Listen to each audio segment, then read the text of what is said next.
오늘도 하나님께서 여러분의 삶을 축복해 주시길 원합니다.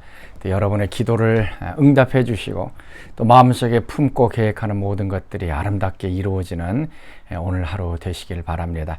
하나님은 우리의 삶 속에 더 좋은 것들로 채워주십니다. 더 크게 기대하며 오늘 하루도 하나님 안에서 누리는 복된 하루 되시기 바랍니다. 자, 오늘 우리에게 주신 하나님 말씀 욥기서 21장 17절에서 34절까지 말씀입니다. 악인의 등불이 꺼짐과 재앙이 그들에게 닥침과 하나님이 진노하사 그들을 곤고하게 하심이 몇 번인가. 그들이 바람 앞에 건불같이 폭풍에 날려간 겨같이 되었도다. 하나님은 그의 죄악을 그의 자손들을 위하여 쌓아두시며 그에게 갚으실 것을 알게 하시기를 원하노라. 자기의 멸망을 자기의 눈으로 보게 하며 전능자의 진노를 마시게 할 것이니라. 그의 달수가 다하면 자기 집에 대하여 무슨 관계가 있겠느냐. 그러나 하나님께서는 높은 자들을 심판하시나니 누가 능히 하나님께 지식을 가르치겠느냐.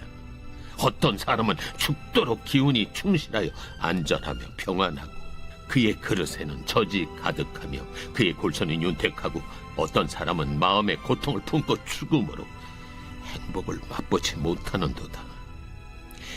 이 둘이 매 한 가지로 흙 속에 눕고 그들 위에 구더기가 덮이는구나. 내가 너희의 생각을 알고 너희가 나를 해하려는 속셈도 아노라. 너희의 말이 귀인의 집이 어디 있으며 악인이 살던 장막이 어디 있느냐 하는구나.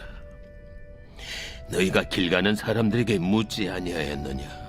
그들의 증거를 알지 못하느냐. 악인은 재난의 날을 위하여 남겨둔 바 되었고 진노의 날을 향하여 끌려가느니라. 누가 능히 그의 면전에서 그의 길을 알려주며 누가 그의 소행을 보응하랴. 그를 무덤으로 메어가고 사람이 그 무덤을 지키리라. 그는 골짜기의 흙덩이를 달게 여기리니 많은 사람들이 그보다 앞서갔으며 모든 사람이 그의 뒤에 줄지었느니라. 그런데도 너희는 나를 헛되이 위로하려 했느냐. 너희 대답은 거짓일 뿐이니라. 오늘의 말씀은 욥의 말이 이제 계속 진행되고 있습니다. 특별히 오늘 우리가 좀 집중적으로 생각해 볼 말씀은 23절에서 26절까지의 말씀입니다. 우리가 이 땅에 살면서 악인도 있고 또 의인도 있습니다. 악인들은 번성하고 건강하고 또 쾌락과 즐거움으로 살아가는 것 같은데 또 그들도 죽고 또 의인도 죽게 됩니다. 어떻게 보면 우리가 눈으로 보이는 것은 이 땅 위에서의 삶뿐입니다. 그러나 그 죽음 이후의 삶은 과연 어떻게 될 것인가. 그래서 오늘 이 말씀을 좀 같이 우리가 묵상하면서 이 땅에서 삶과 또 죽음 이후에 또 하나님께서 심판하시는 그 삶에 대해서 같이 말씀을 좀 묵상하려고 합니다. 23절에서부터 26절 말씀까지. 자, 어떤 사람은 죽도록 기운이 충실하여 안전하며 평안하고 그의 그릇에는 젖이 가득하며 그의 골수는 윤택하고. 어떤 사람, 여기서는 이제 악인들을 얘기하겠죠. 악인들은 죽을 때도 기운이 충실하고 또 안전하고 평안하다라고 얘기를 합니다. 악인들은 이 땅에서 또 고난도 모르고 어떤 경우는 더 부요를 누리면서 죽을 때에도 아프지 않고 고통스럽지 않게 죽는 모습들을 이제 보게 됩니다. 그리고 그의 그릇에는 젖이 가득하며 그의 골수는 윤택하고 그의 온몸에 있는 영양소들 여러 가지 것들이 힘이 있고요. 그의 골수에도 뼈에도 나이가 들면 이제 구멍도 나고 연약해지는데 이 어떤 사람들은 이 골수도 뼈가 아주 튼튼해서 그때까지 이제 사는 것을 이제 보게 됩니다. 그러나 또 반대로 25절 말씀, 어떤 사람은 마음의 고통을 품고 죽음으로 행복을 맛보지 못하는도다.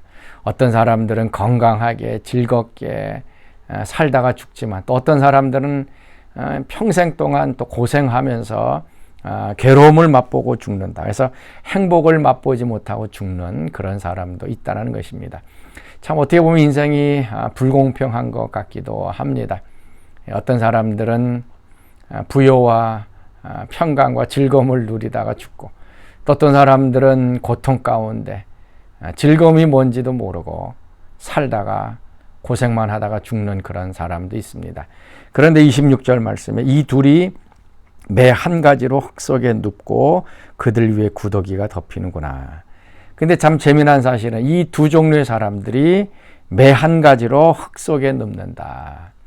동일하게 죽을 때가 되면 그 두 종류의 사람들은 다 죽어서 흙 속으로 들어가게 되어진다라고 얘기합니다.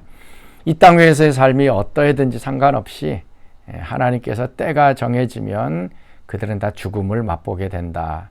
그래서 욥이 지금 말하고 싶어하는 것은 바로 그것입니다. 그래서 뭐 어떠한 삶을 살든, 뭐 악인의 삶이든 의인의 삶이든 그 삶은 이 땅 위에서 있다가 이제 죽음으로 끝나는 것이다. 그래서 죽음이 모든 것들의 공통 분모, 동일하게 체험하는 것이다라고 얘기를 하고 있습니다. 오늘도 세상 사람들은 이 땅 위에서 어떻게 살든지 상관없습니다. 그냥 행복하기만 하면 되고, 또 뭐 부유하면 좋고 평강이 있으면 좋습니다. 그들에게는 뭐 선이나 아니면은 가난한 사람을 돕는다든지, 아니면 자선이라든지, 또 영생이라든지 하나님이라든지 뭐 이런 데에는 관심이 없습니다. 자기 자신의 즐거움들만 추구하는 그런 사람들입니다.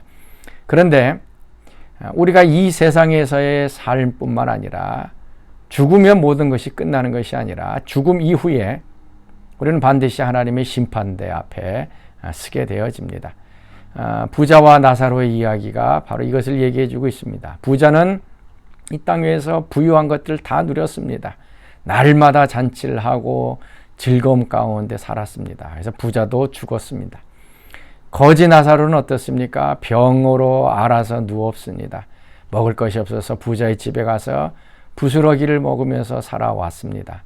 그러다가 나사로도 죽었습니다. 근데 이 두 사람이 간 곳은 완전히 이 세상에서의 삶과 반대의 삶으로 가게 됐습니다. 부자는 음부 지옥에 떨어졌고, 거지 나사로는 아브라함의 품에 낙원에 들어가게 되어졌습니다. 이 땅 위에서 우리는 어떠한 삶을 살든지 어떻게 보면 그것이 좋은 것 같고 그것이 끝인 것 같습니다. 죽으면 모든 것들이 다 똑같이 끝난다라고 생각하지만 죽음 이후에 가는 곳이 틀리게 됩니다. 그래서 의인들, 또 특별히 악인들은 이 세상에서 부요를 누리고 잘 사는 것 같지만 하나님께서 이 세상에 있을 때 심판하기도 합니다. 그렇지만 그 심판을 유보한 후에, 죽은 후에 부활 때에 하나님께서 그 악인들을 심판하시는 것을 보게 됩니다. 그래서 고린도후서 5장 10절 말씀 이렇게 말씀하고 있습니다. 고린도후서 5장 10절 말씀. 이는 우리가 다 반드시 그리스도의 심판대 앞에 나타나게 되어 각각 선악간에 그 몸으로 행한 것을 따라 받으려 함이니라. 우리는 죽은 이후에 다시 부활하게 됩니다. 우리 예수 믿는 사람들은 의인의 부활로 일어나게 되고, 예수 믿지 않는 사람들은 악인의 부활로 이제 나타나게 됩니다. 그래서 그리스도의 심판대 앞에 서게 되어지고 각각 선악간에 그 몸으로 행한 것을 따라서 우리가 심판을 받게 됩니다. 이 땅 위에서 행했던 선과 악에 대한 그것들이 나중에 그리스도의 심판대 앞에서 우리가 받게 되어지는 것입니다. 사랑하는 성도 여러분, 우리는 영생을 바라보며 살아가고 있습니다. 지금 눈에 보이는 이 세상에서 잘 살고 편안하고 고통스럽고 또 핍박받고 이런 것도 중요하지만 이 세상에서 우리가 믿음으로 의인으로 진실하게 살고 있는가라고 하는 것입니다. 악을 행하면서 이 세상의 모든 좋은 것들을 아무리 누린다 할지라도 나중에 부활 후에는 우리가 심판대 앞에 설 것을 우리가 기대하면서 악인들을 부러워하지도 마시고, 그 다음에 나의 지금 고난과 어려움도 한탄하지 마시고 하나님께서 모든 것들을 갚아주십니다. 그래서 우리가 행했던 모든 선한 일들, 또 예수 믿는 것 때문에 당하는 모든 또 괴로움과 핍박과 아픔들도 갚아주신다는 거 기억하며 오늘 하루도 이 영생의 관점을 가지고 살아가는 여러분들 될 수 있기를 바랍니다. 자, 같이 기도하겠습니다. 하나님 감사합니다. 오늘도 우리의 눈을 열어주셔서 이 땅에 눈에 보이는 세상뿐만 아니라 이 땅 위에서 우리가 행한 모든 것들 그리스도 심판대 앞에 선악간에 판단받을 것을 바라보며 오늘 하루도 믿음으로 살게 하여 주시옵시고 또 의인의 삶을 살며 또 악인들의 그 형통함을 부러워하지 않는 저들 되게 하여 주옵소서. 이제는 우리 주 예수 그리스도의 은혜와 하나님의 그 크신 사랑하심과 성령의 교통과 기름 부으심이 오늘 새벽 말씀에 참여한 모든 사랑하는 사람들 가운데 지금부터 영원토록 함께 하시기를 간절히 축원하옵나이다. 아멘.